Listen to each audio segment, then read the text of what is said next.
Hey, what's going on, y'all? Eric Muldrew here with Code Red Conversations. I appreciate y'all joining me today.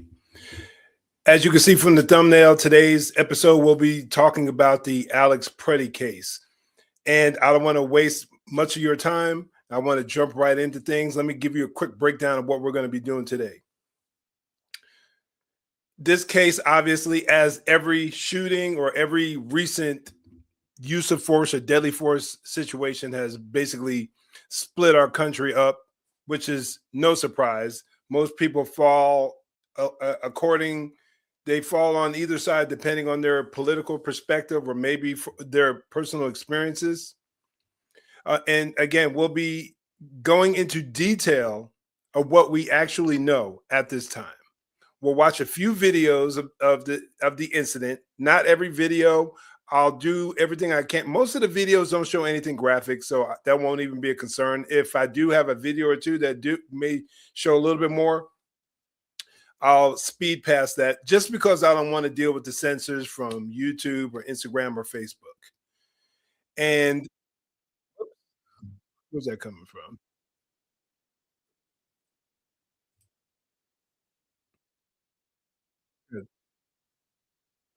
I don't know what's going on there with with with Instagram there. I don't know if y'all heard that, but I definitely heard that. It kind of messed me all up. Anyway, yeah, Instagram just popped on in and of itself. But again, we'll watch a few videos to go over the details as to what we know right now, what we know about what the officers may have seen or what they may not have seen, and what could have influenced their decision making. And you know me as a retired officer, as a retired defensive tactics and firearms instructor for Las Vegas Metropolitan Police Department. You know I take the law and the tactics part very, very seriously. For those of y'all who are familiar with me, if you're not, you will quickly learn that. We're going to discuss all of that because I've had people come on and I've had conversations. Most of them have been pretty respectful, and I appreciate that on Facebook, where people didn't agree with me. They didn't agree with my take. So if you're one of those people who, as the video goes on, or even if you're not a person who doesn't agree with me, whatever your stance is, if you have a question or a comment, if you have a question primarily, put Q in the chat and then write your question after, and I'll do my best to answer it to the best of my ability. I don't want to be here too long, but I know that this case in this situation is very, very detailed. And in order to give this thing the respect it deserves, it may take me doing quite a bit of unpacking. As we progress further, we'll discuss who Alex Pretti was. Was he just an innocent bystander, or was there more going on? Did he have a different agenda? And how his actions played a role and clearly impacted everything that happened that day.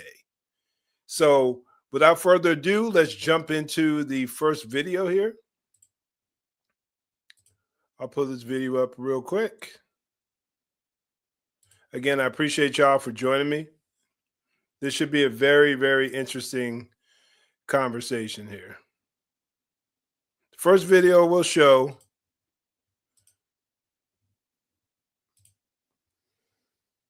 hopefully that'll be large enough for y'all. First video we'll show is from a different angle. I'm not sure if y'all all got to see this angle here, but it was the vehicle that was obviously right, that saw every detail. You can't get a better or worse angle than possibly this right here.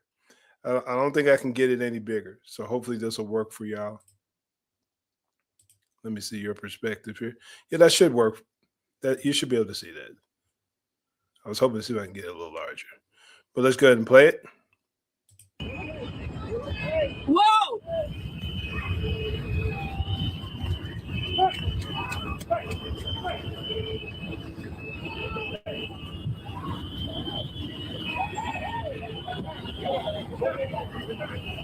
I'll pause real quick. Okay, I can get a little larger. Here we go.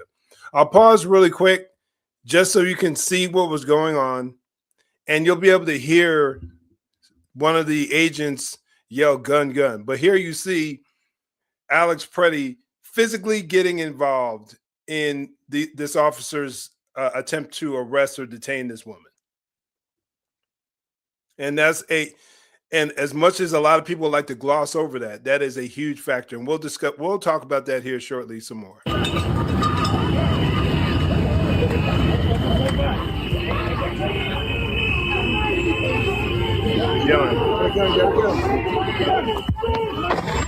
Holy shit! Oh my god! Oh!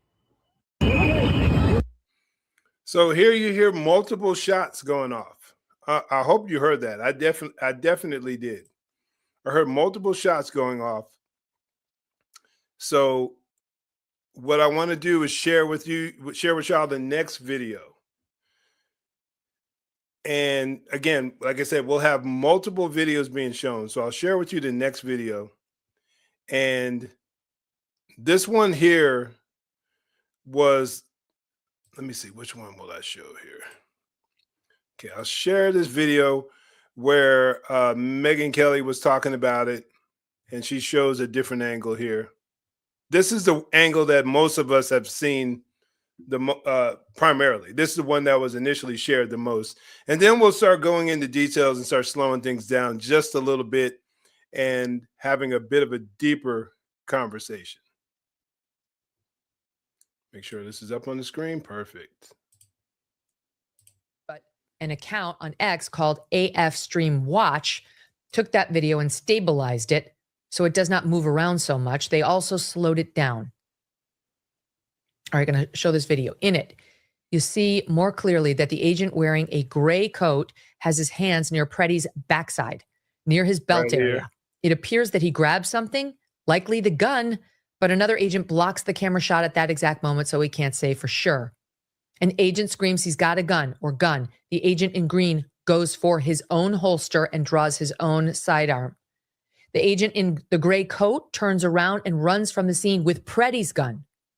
The agent in green, who's drawn his own gun, moves behind Pretti, who's now trying to get up on his knees.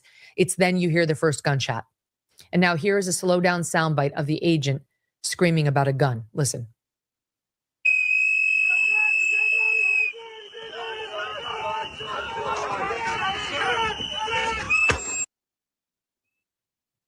You heard it, right?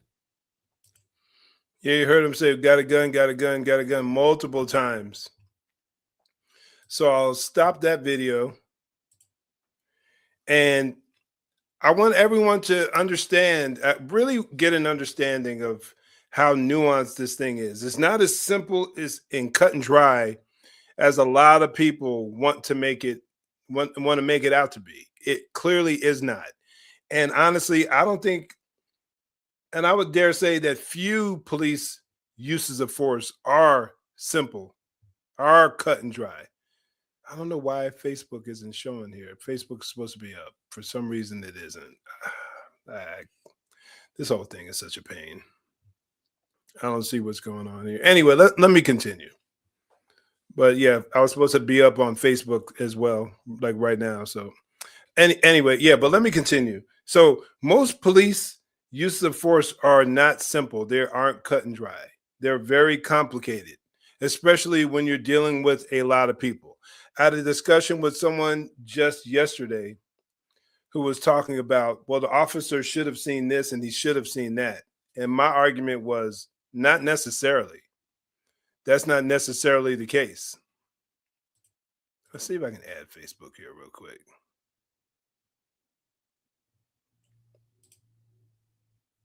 Excuse me, y'all. Okay. All right. Hopefully this will work. Yeah. I apologize for being distracted, but I really want more people to have an opportunity to see this conversation and hear this. So for anyone who's jumping on right now, one of the things I said earlier was that if you have any questions or comments, feel free to put them in the chat. But if you have any questions, primarily put a Q in the chat first, and then we can and then put your question so I can see it and I can distinguish it from the rest of the comments in the chat. Because I had some conversations, and I'm repeating a little bit of what I said beforehand for those who just might be coming on. I had a lot of conversations yesterday about this incident, and most of them were respectful, and I truly appreciate that. So for anyone who might be a little, just might be a little confused or might want to push back against what I'm saying, feel free to do so. And if you actually want to come on screen and actually have a conversation, I am more than down to have that conversation. I'm willing to let you know. Just come on and be respectful, and we can have a lively and impassioned discussion, because I'm very passionate about this topic, having spent the vast majority of my adult life in law enforcement in one way, shape, or form. So again, let me get back to the details. So I showed a couple of videos already discussing this thing. Now what I want to do is show you another video. And I think this is a really, really powerful video that can really help us understand a lot of what we're saying. And see and get some details that we hadn't seen before. Okay, here we go. This is is this the one I was looking for? All right, here we go. This one here will be very powerful, I believe. And hopefully you'll be able to get a lot from this as well. Again, we're going to really break this bad boy down here. Someone really got some detail. They stabilized this video. And they slowed things. Oh, this is just one of them. Okay. Yeah, this isn't the one I want to show. I apologize, y'all. I'll show this one here in a moment. But this isn't the order I want to show things. I want to show things in a specific order as I kind of create a case as we talk about this. Okay. Now, this one here has some commentary as well. It's only 40-some seconds. But I found this one to be very, very helpful as I was just doing my info gathering for this video. Did the officer in gray accidentally fire the suspect's gun? Yeah, there's been a lot of conversation about the 6-hour P320, I believe, is the weapon. Over the last year or so, there was a large conversation about this gun having a lot of accidental discharges. So watch this video and you give me your opinion, pay attention, listen, and you give me your thoughts as to what happened. Was there an accidental discharge or not? Did the officer in gray accidentally fire the suspect's gun? The suspect had a Sig Sauer P320, which recently has gone viral for being able to fire on accident. So let's see.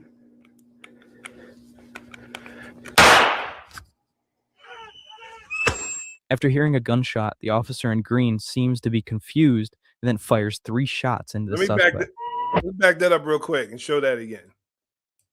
In gray accidentally fired the suspect's gun. The suspect had a Sig Sauer P320, which recently has gone viral for being able to fire on accident. So let's see.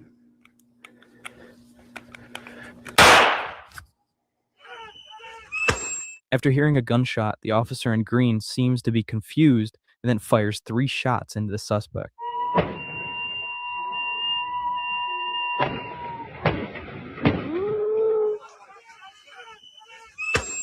Pass that real quick. I just don't want YouTube. The delay between the first shot and the rest makes you question if the first one was intentional. I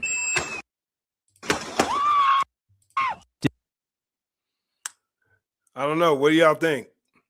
Audio wise, and even the reaction of the officer who disarmed the suspect seemed a little strange. It seemed as if his response was like he almost a jump when the round went off. And you can't see it 100% clearly, but it doesn't look as if his finger was actually on the trigger.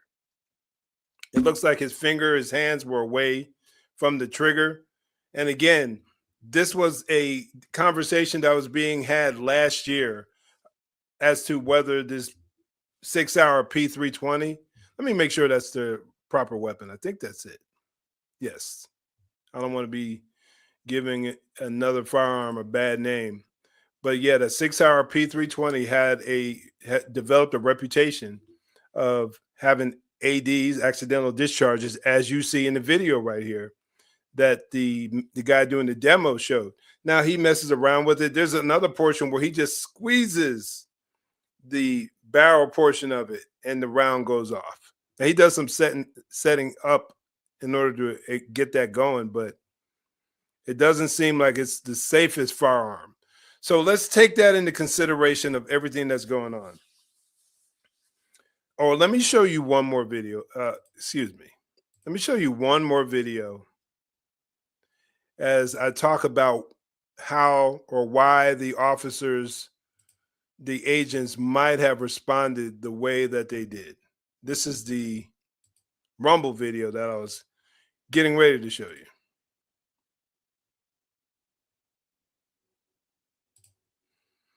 All right. And again, I'll probably bounce past this one because it's a little more graphic, but think of the situation. You hear an officer, the scenario, this is the setting. You're in a very chaotic environment. You're having people blowing whistles, people making threats at you. You've had people screaming where you're sleeping, keeping you up or trying to keep you up all night long. You have people tracking you, interfering in your operations. There are riots going on in the city. You come upon a situation and you're having an interaction with somebody. The officer uses force against this woman, pushes her away, pepper spraying her. They attempt to make it looks like an arrest, and then you have another person come along who's filming everything that's happening. They try to take him into custody, and then this is also what happened. You hear an officer yell "gun" multiple times. Multiple times he says "gun, gun, gun." And he still has something in his hand. Now, he was filming. Obviously he didn't have a gun. Now, we know that as we view this in hindsight. But if you're the officer in that crazy, volatile situation, who knows what's going through your mind? You could be believing that this man has a gun in his possession.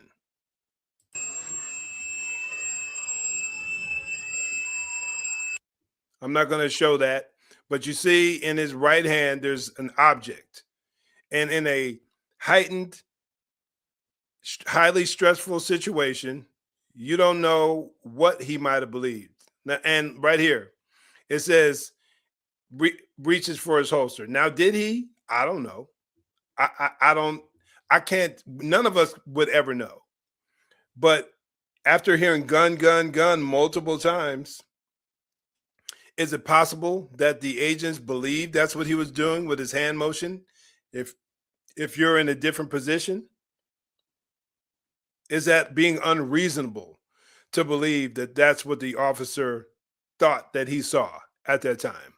I don't think it's being unreasonable at all. I don't think it's being unreasonable at all. I think it's highly, highly possible. Again, you hear "gun, gun, gun." You hear a gunshot go off, possibly an accidental discharge. That hasn't been confirmed as far as I know, not yet. So we're talking, but you do hear a gunshot go off. Was that from the 6-hour, or was that from another officer shooting? We don't know. But the possibility that it was the gun that the agent took from Pretti, it's very possible. Again, these are things that are being worked out. But there was a round that went off, and it could have been another officer who just kind of panicked, or maybe he shot the guy in thinking that he was being a deadly threat. These are just some things I really want you to think about, okay? I want you to take these things into consideration. We're sitting back watching this, and I say this over and over again.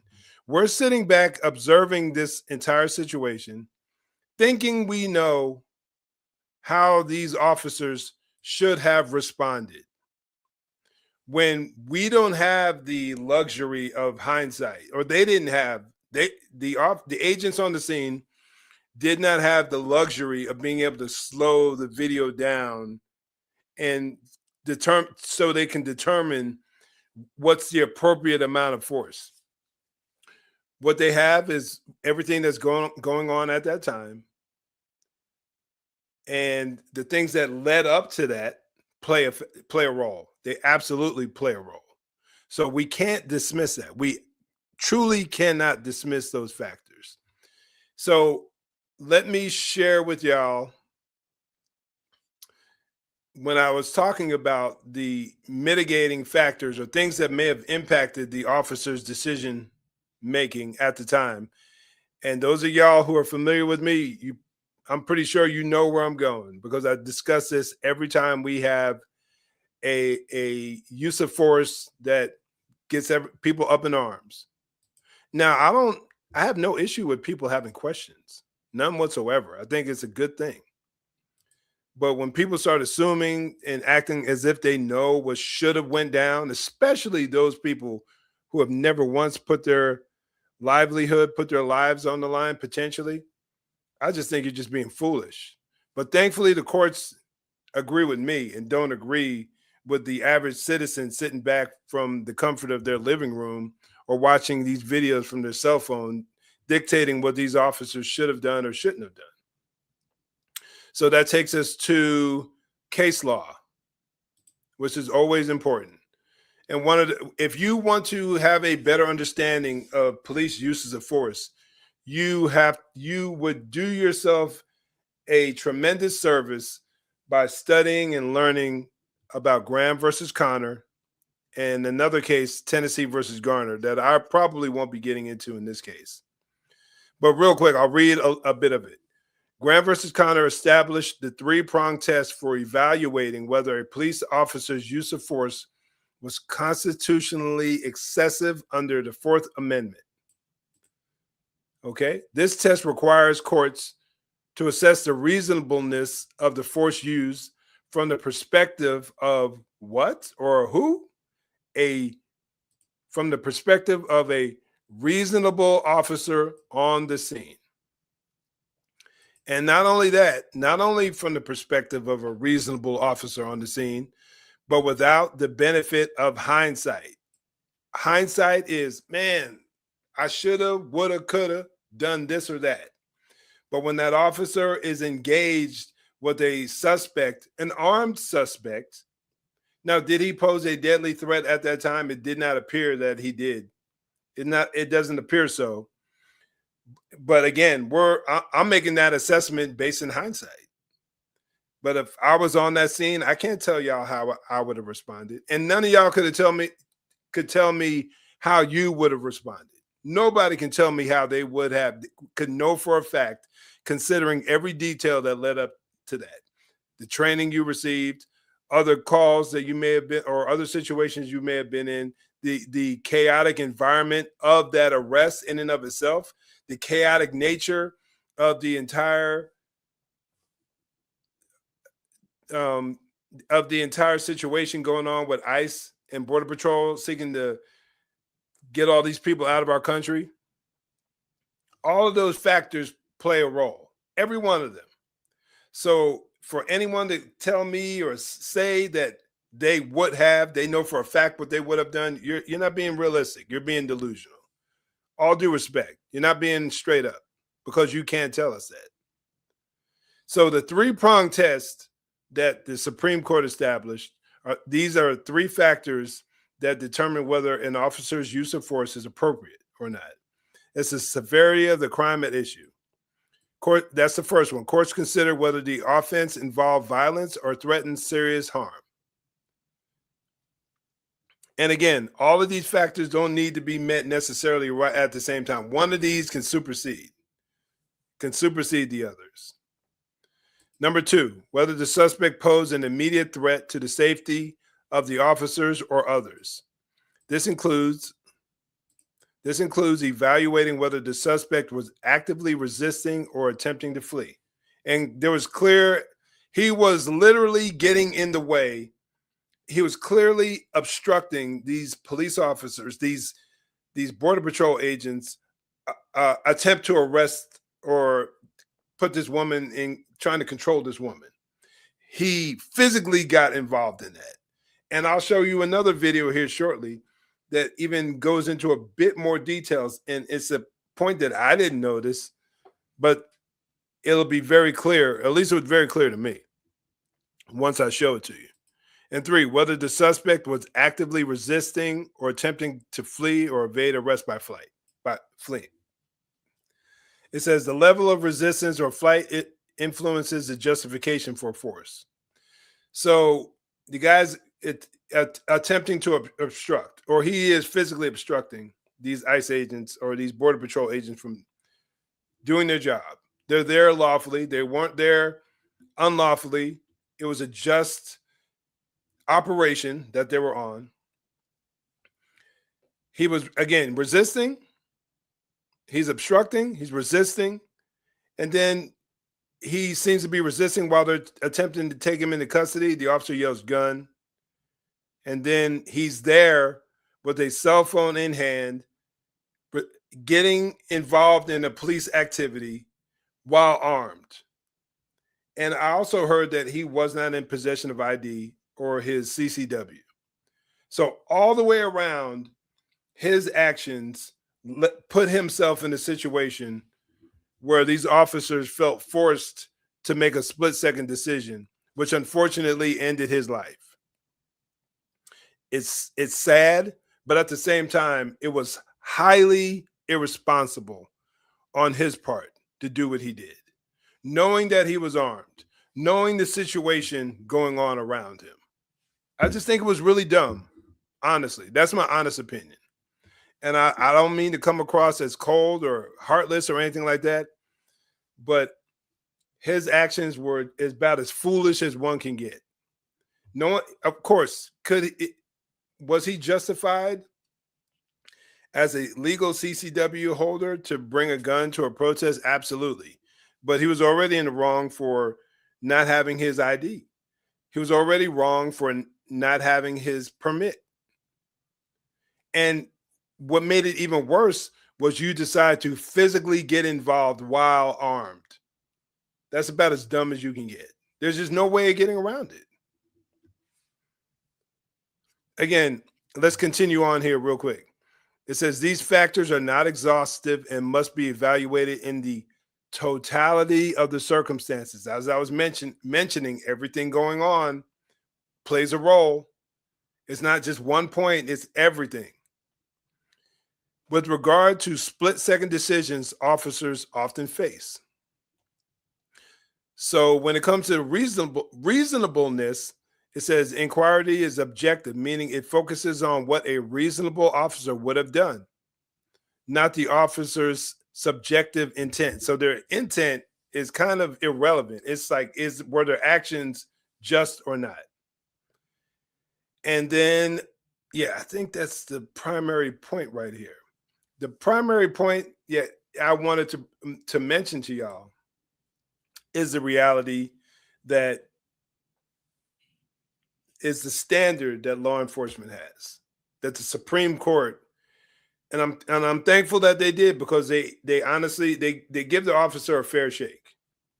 And let me throw this in here real quick. Let me take this video down, or this article down.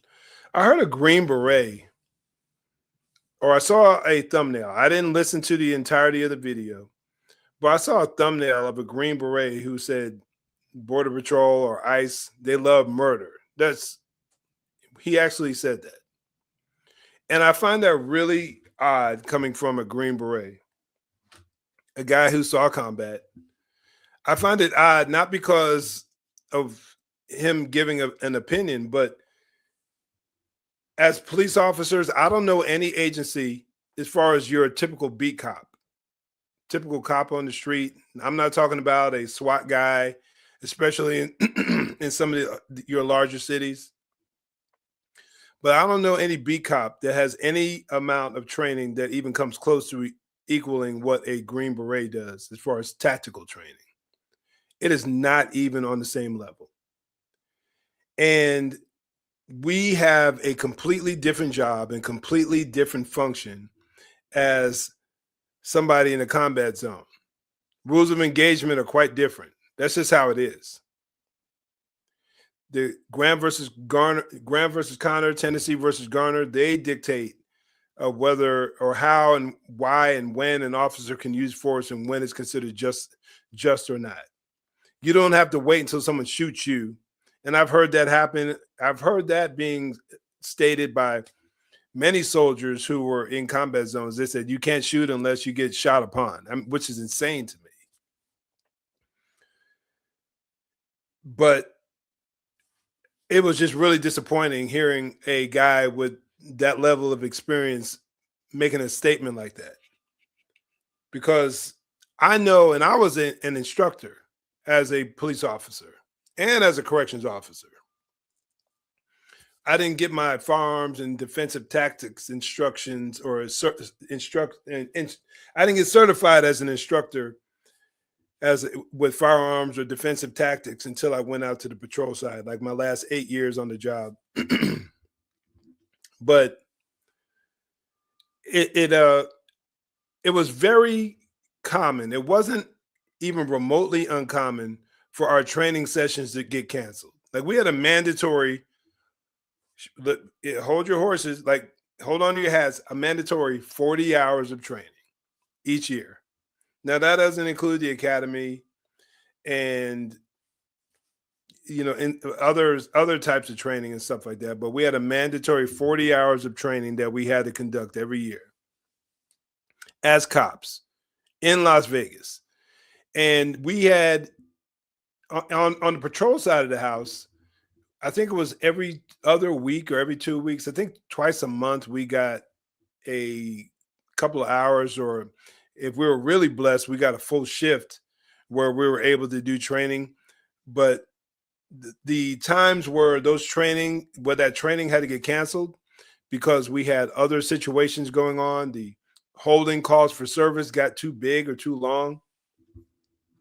That happened more often than not.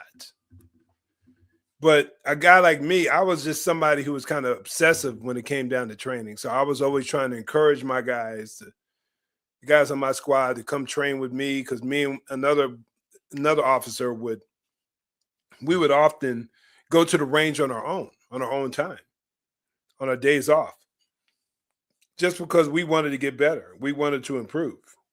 So we would go like I think it was Tuesday, and we would just practice for an hour and a half and find different drills from different military units. And we would just do that training.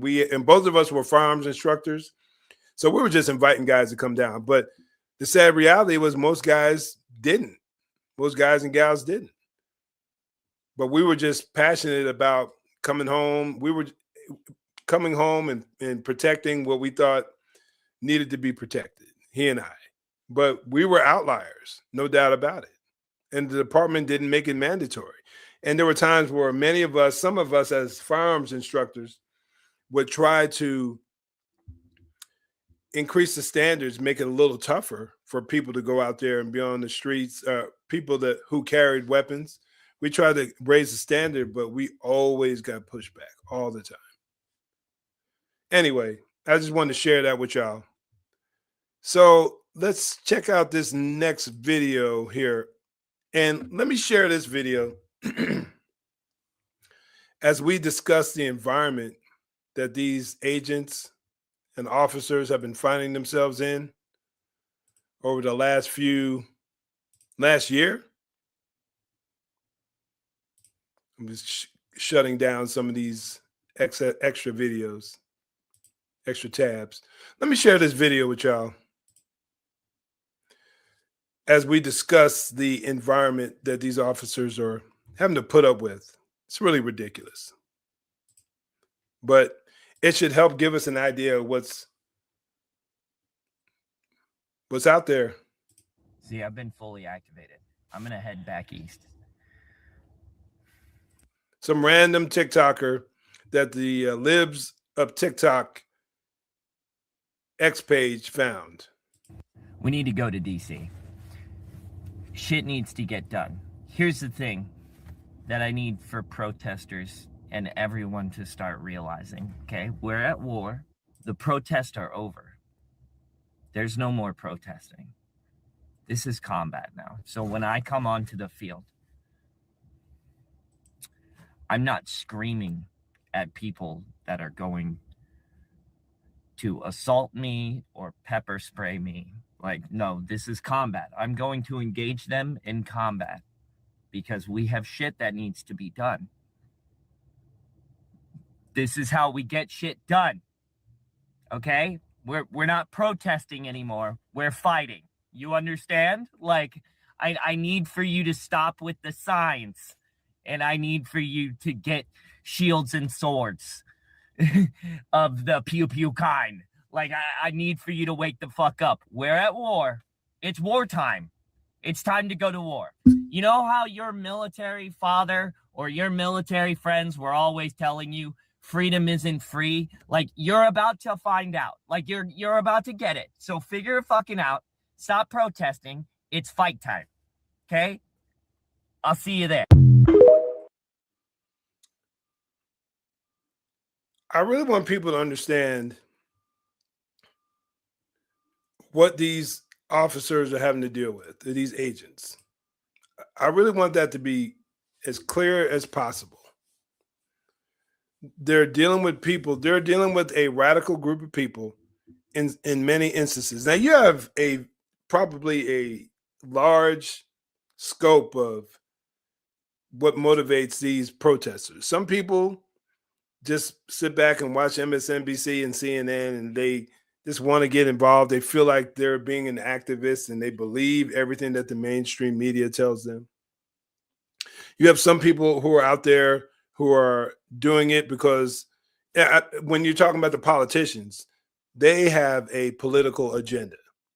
The more of these illegal people that flood our streets, that enter into our various cities, they don't care about the impact that it has on housing. They don't care about the people the homeless people, homeless veterans, homeless men, women, and children who miss out on different economic opportunities and housing opportunities while these illegals are in our country taking benefits away from them.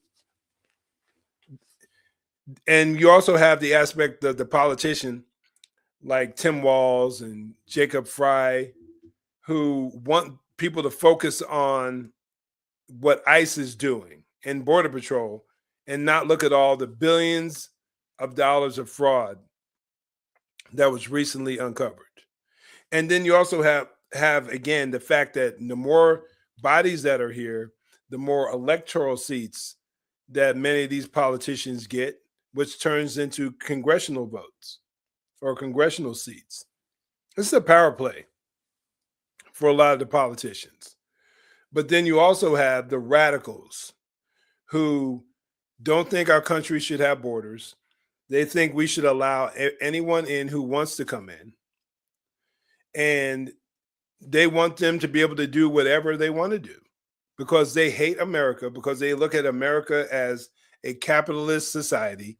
And they think capitalism is basically the root of all evil. They are extremists, Marxists, radical Marxists, radical leftists who hate everything about America. They think America epitomizes everything that's evil.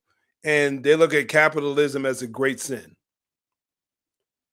And some of these people, for some of these folks, it's a religious experience. They truly, instead of going to church, protesting is like their church service. And this is what we're dealing with. And yes, are they well funded? Yes, they are. But I want people to stop focusing in and thinking, oh, it's George Soros behind all of this. Yeah, there's some left-leaning organizations. There are plenty that he supports and he funds.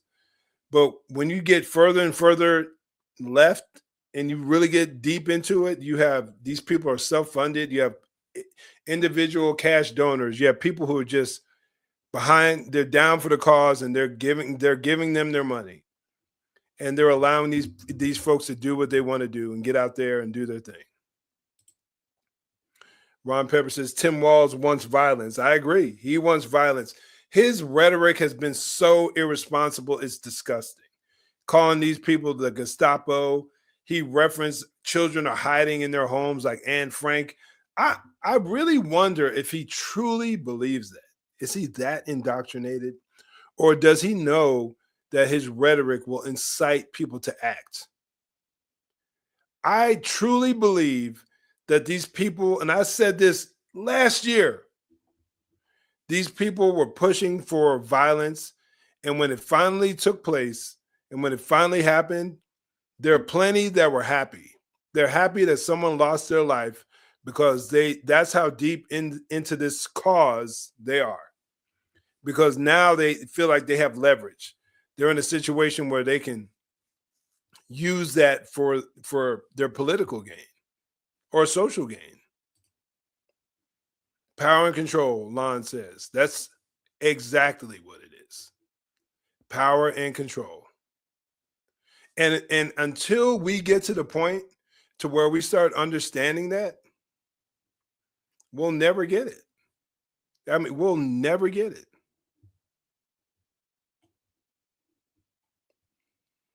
What is this right here? Let's see if I can get this here.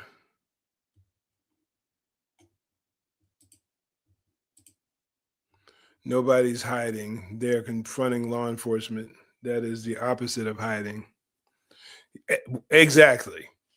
He might have been talking about some of these illegals who are benefiting from all the screaming and screeching going on. Maybe some of them don't want to come out. I remember dealing with that back in the day when I was patrolling downtown here in Las Vegas. When there was another big push to try to, when there were, I can't remember what year it was, maybe in 2010, 2011 or so, when there was a lot of protests, kids were leaving school because they were being encouraged to protest.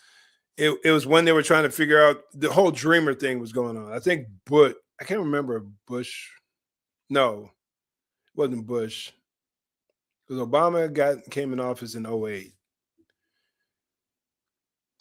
It might have been Bush because I went out to the streets in 2006. So it might have been then. I can't recall 100%. But I recall that there was a lot of there were people. There was sometimes I would go to a house on a call, and people wouldn't answer the door, and they were afraid that we would arrest them. And I told them I'm not here for that. And like the reason I was there making a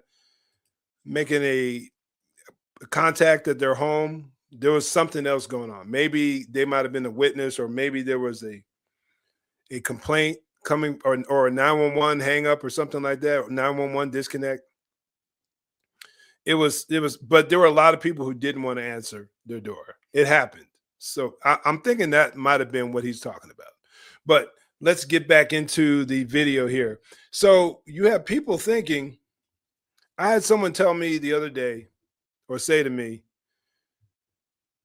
this officer should have seen the gun, or the fact that the other agent took the gun away from Pretti, because it appeared as if he was looking right at his hands.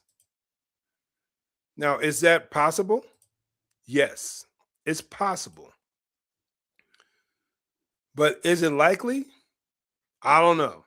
Let me share a little more information with y'all, because this is what we do, y'all. When I was a cop, I was, for a lack of a better term, I was dang near obsessed when it came down to learning tactics and survival mindset, the warrior mindset. I was dang near obsessed with that. I studied everything I could, read every book I could, watched every video, attended every seminar, especially the ones that took place on duty where I didn't have to come out of my pocket. But if it meant me coming out of pocket so I can get better trained, I was down for it. I would do that in a heartbeat. So let me share a little bit with y'all about what goes on in the mind of an officer during a deadly force encounter. See if I can make this a little bigger for those of y'all on Instagram. There we go. See if I can read this for y'all. This is from the Force Science. I think it's Force Science Institute. We're not going to read this whole thing, but I want to share a few points with you. The title of this, New Findings Expand Understanding of Tunnel Vision, Auditory Blocking, and Lag Time. And this is about the science primarily behind how the body responds during a violent encounter. So I'll read brains researchers at Johns Hopkins University have shed new light on the auditory blocking and tunnel vision officers often experience during deadly encounters. So this isn't just, a couple of officers said this, even though there's a ton of evidence as far as firsthand experience, anecdotal evidence. There's a ton. What people say they experienced during a gunfight or another deadly force encounter, there are tens of thousands, I would argue, of reports talking about that. It says, while researchers at the University of Utah have surfaced new information related to lag time. It says, in both cases, the findings will help advance studies. Okay, let's get past that. Let's go here. In a neuroimaging lab, adults ranging in the age of 19 to 35 were asked to view a rapidly changing computer display of multiple numbers and letters while listening through headsets to three voices simultaneously speaking numbers and letters. This was intended to simulate the cluttered visual and auditory input people deal with every day. Using sophisticated imaging equipment, Yantis and his team recorded the subject's brain activity. So we're not even talking about a real deadly force scenario. We're just talking about information overload, basically. It says they found that when the subjects directed their attention to visual tasks, tunneling in on the computer screen, the part of the brain that recorded auditory stimuli registered decreased activity. So they're taking in less outside or excess information. By the same token, when they focused on listening to spoken messages, brain areas that respond to visual images showed diminished activity. In effect, when a subject concentrated on one source of sensory input, looking at something, in this case, they essentially turn down the volume on the part of the brain that monitors hearing, and vice versa, as Yantis puts it. When attention is deployed to one modality, it necessarily extracts a cost on another modality. The brain can simultaneously give full attention to both. Let's see what they explain how it works. It says right here, this explains why officers defending themselves in a shooting may not hear things accurately or at all. I know a officer who was involved in a shooting, and he said he didn't hear any sound whatsoever. He heard like a popping sound. And if you've ever heard a gun on a range, like accidentally had your ears exposed when a round went off, that can be dang near deafening. But he said he heard a popping sound. And I had another friend of mine who said that he had a gun pointed at him. He said he was able to literally see down the barrel of the gun and see the round inside the barrel of the gun. And it said it gave him a headache over the course of the next few days because he had got so focused in on the potential threat that was in front of him. Right here, they even mentioned it here. It says, we've known for a long time that shooting survivors often don't hear the rounds going off, can't remember hearing their partner screaming in their ear, may have perceived their gunshots as puny pops, and so on. Many sound distortions or omissions. Now we know why this so-called auditory blocking takes place. And then now they're getting into visual.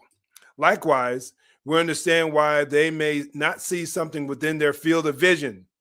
I hope my man who I was getting into it with yesterday is paying attention to this. I think we were talking on X. I'm not sure.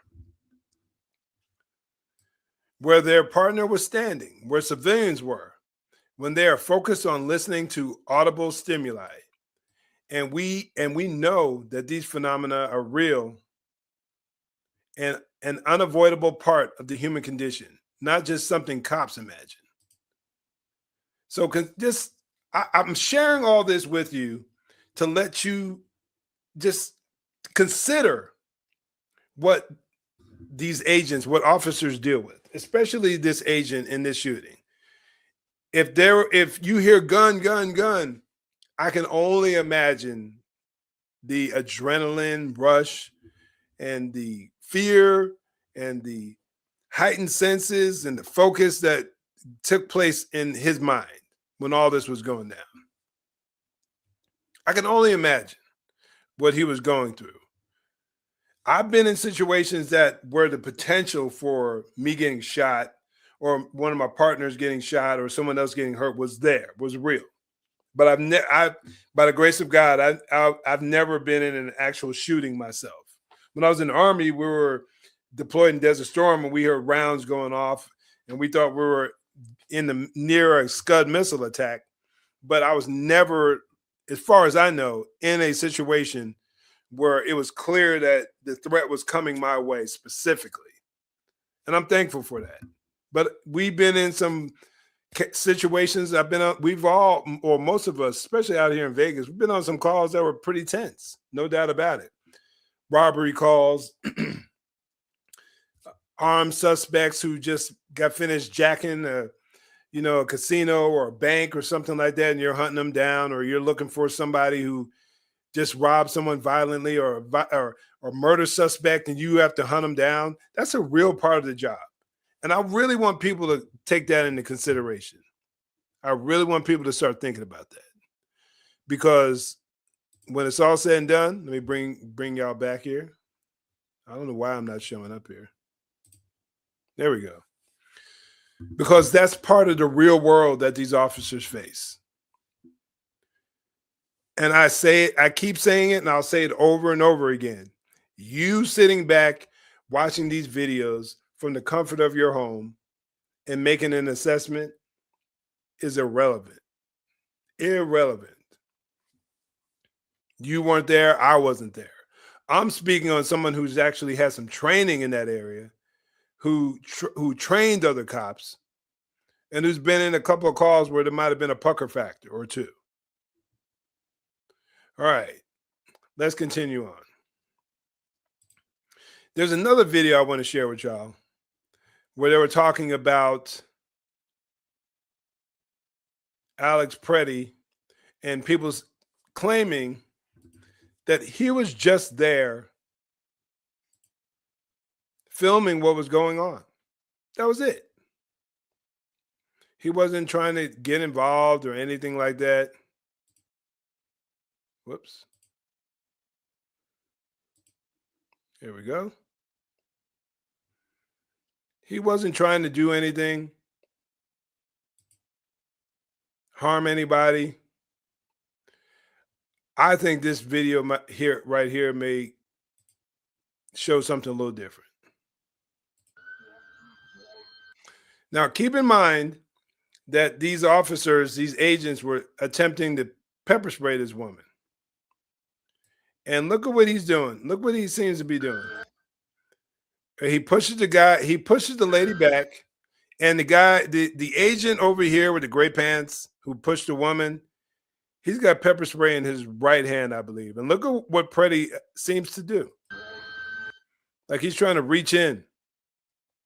If he's not reaching in in an attempt to grab the pepper spray, there's no question that he was getting physically involved in this encounter. Look at this. Look.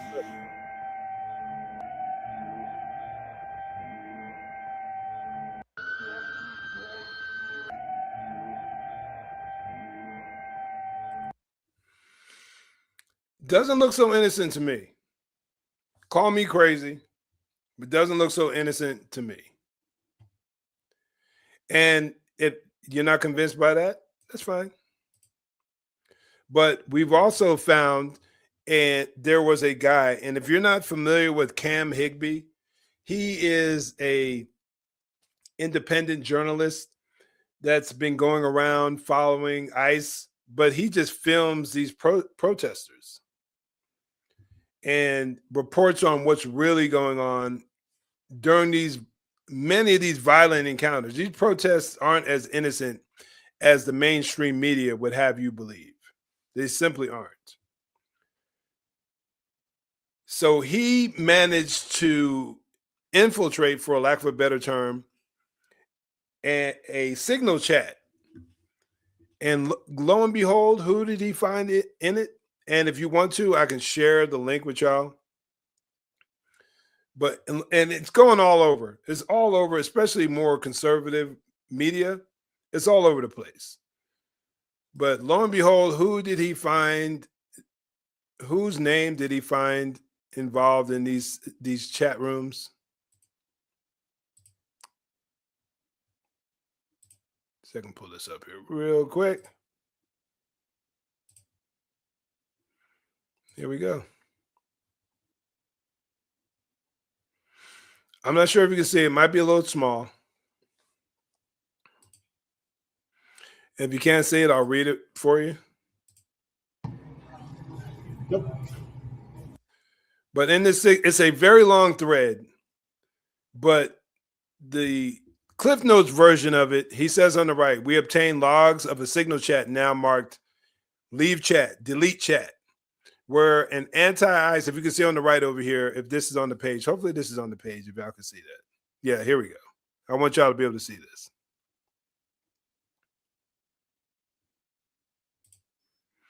On the right-hand side, it says where anti-ICE activists directed resources to a place where Alex Pretti was shot.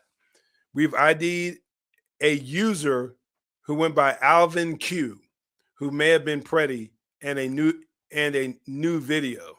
So, and if you again go to Oversight Project on X, and if you're not on X right now, I know all these social media outlets can be a pain, but if you want to know like the hot topics, what's trending right now, current details of something that the mainstream media may not tell you, it would behoove you. It would be in your best interest to get on X and start following various accounts so you can get the details that a lot of these other platforms, which are a lot stricter when it comes to free speech, won't share with you.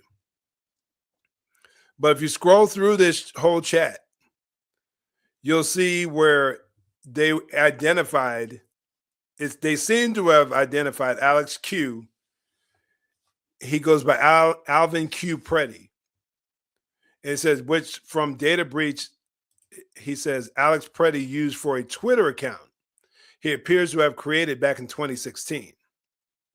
The Signal user also has a medic emoji, which would correlate to Alex Pretti, seeing as how he was a ICU nurse. So it makes a whole lot of sense. But I'm telling you, here he is in this video, the main video on the screen. Let me see if I can make this a little larger for y'all. But in the main video on the screen, he's filming ICE.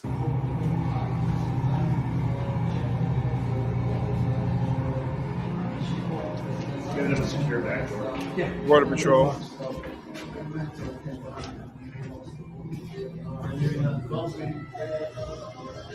Get out of here. Yep. He's filming ICE and Border Patrol. And in the chat, because again, Cam Higbee posted a lot of the Signal chat information, and they're tracking license plates, they're tracking data, what these agents look like, and they're deploying people to certain locations. This is a well-orchestrated operation, folks. Don't get it twisted. Don't believe all the nonsense that the media is telling you. This is a well-orchestrated operation. And from more of the details, it seems as if Alex Pretti was deeply entrenched in that. Excuse me. So, again, things aren't as simple as they're often made out to be. Now, when it comes down to whether he was breaking the law or not, let's pull up a statute from Minnesota when it comes to obstructing. And I'll go over it briefly. 2025 Minnesota statute 609.50, obstructing legal process, arrest, or firefighting. Whoever intentionally does any of the following may be sentenced as provided in subdivision 2. Obstruct, hinder, or prevent the lawful execution of any legal process, civil or criminal, or apprehension of another on a charge or conviction of a criminal offense. Obstructs, resists, or interferes with a peace officer while the officer is engaged in the performance of official duties. Those two right there demonstrate that he was clearly committing a crime by inserting himself, for lack of a better word, in this entire operation.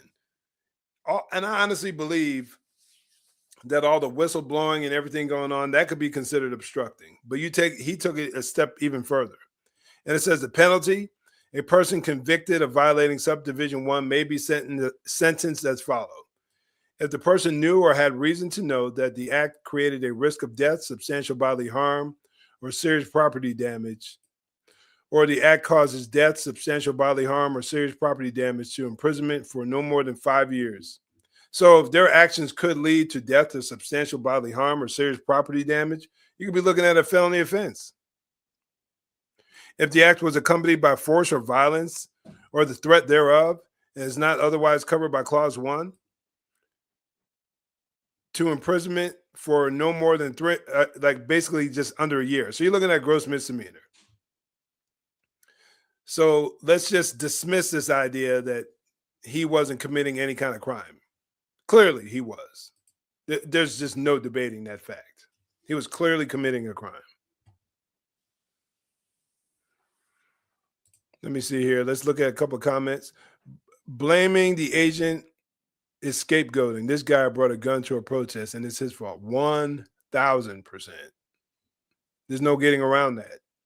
He brought a gun to a protest.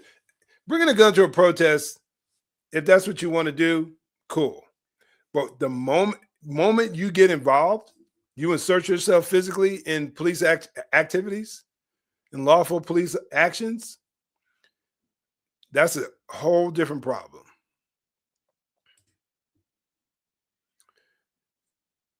I haven't heard that. Ron says he's a cross-dresser. He quit his job a month ago to go protest. Now, I did hear that he was really motivated to get involved. And I think even his parents said that. And they told him not to go down there and get physically involved. But he chose to do it. Crazy. And that goes on to say, that goes back to the point I was making, where you have these people who are so radical and so extreme that they're willing to do whatever it takes to stop these people from getting kidnapped. And do yourself a favor, go to Cam Higbee's page on X and start scrolling through. You'll probably find it all over the place now. It's not just there. A lot of people are sharing it. But once you start looking through the chat, you'll start seeing them talk about people getting, they're being kidnapped and this and that, and you need to get out there and stop these people. This is a major, major operation that's going down. And these cops are right in the thick of things, sadly. Here's what somebody posted here. Now, I'm not sure if this has been fully verified.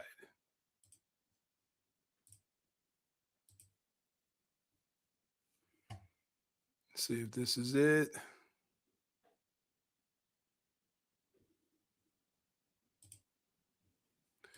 Y'all just read what it says here. Again, I appreciate y'all for jumping on as we go through these things. There's so much happening, y'all. And I'm going to do my best to make sure you guys are informed. Let's allow that up. There we go. Take that down. Now, again, I'm not sure if this has been completely confirmed, so take this with a grain of salt as he goes into details. Alex Pretti was actively tracking or targeting, like the term targeting. I'm not sure what he means by that. Actively tracking or targeting ICE in secret Minnesota signal chat. Now, that's been confirmed that he was involved in the tracking. A neighbor just told the Mirror US the man shot by Border Patrol was deep in an anti-ICE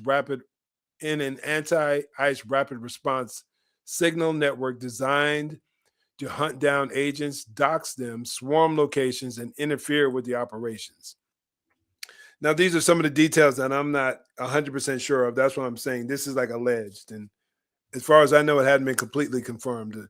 Doxing them, but you're getting their plates and all that information. Like, what other intentions could you have apart from tracking them? It would seem that putting their information out there, and people are thinking that there are folks involved, perhaps in law enforcement, local law enforcement, perhaps in the DMV, heck, maybe even in ICE, who are basically plants, and they're putting out information. That's why everything that ICE and Border Patrol does is being tracked.